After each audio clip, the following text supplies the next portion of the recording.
Buongiorno, giorno di scuola, la campanella deve ancora suonare, ma la sensazione è quella della festa di fine anno, perché entrambe le formazioni sono promosse a pieni voti. Amici di Sportisili, buon pomeriggio da Francesco Cammuca, ben trovati allo stadio Giorgio Matranga di Castellammare del Golfo, di fronte Castellammare Super Giovane Castelbuono, 30ª e ultima giornata del campionato di eccellenza girone A.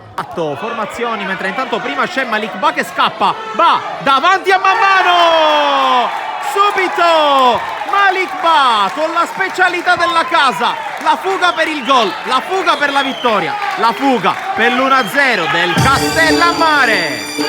Le due squadre che resteranno salve, ma intanto occhio a Pardo, tiro ribattuto, il tiro poi al volo e la parata da parte di Paola sul tentativo di Russo. Domani mattina, a partire da domani mattina, intanto attenzione Ba, recupera palla, il servizio, Calagna! Il 2-0 del Castellammare, dorme in maniera profonda la difesa della Super Giovane Castelbuono, segna ancora Gianni Calagna, 2-0. Martedì avrà il match point per andare in finale. Torres avanza, finta il tiro, ancora Torres, palla fuori, vicino al gol del Cianci. Il Castellammare, ancora Renoso con la palla messa in mezzo, rimane lì, alla fine realizza il gol del 2-1 Grandis, che nella mischia ha trovato il varco giusto e allora cambia ancora il parziale al Matranga, si sblocca la Super Giovane. Cantus apre bene per Grandis, ancora Russo,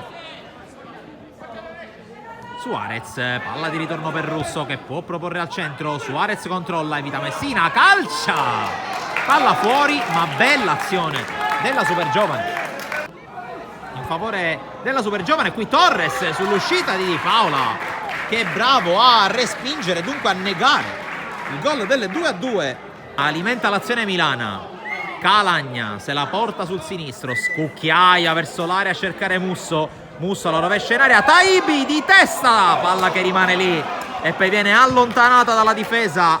Tarantino, Vaccaro, Mattia Terranova, Cinà, Ganci e Gambino. Qui intanto conclusione da parte di Calagna, la tiene lì man mano, scucchiaia, palla che colpisce Amato, non era lui il destinatario del passaggio, poi il servizio per la corsa di Suarez, arriva Cagliozzo, Suarez lo anticipa, Cagliozzo lo stende, cartellino rosso per Cagliozzo, Castellammare in 10 uomini, rosso per Cagliozzo.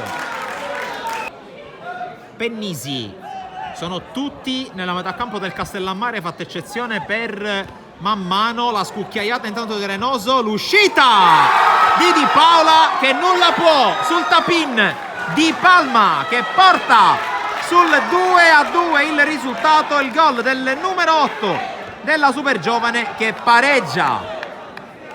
Pennisi, fallo ai suoi danni, si continua a giocare per il vantaggio. Grandis finisce qui, termina con un pareggio, con un bellissimo pareggio. Il campionato di Castellammare e Super Giovane Castelbuono, abituati a dare spettacolo, lo hanno fatto anche in quest'ultima partita, finisce 2-2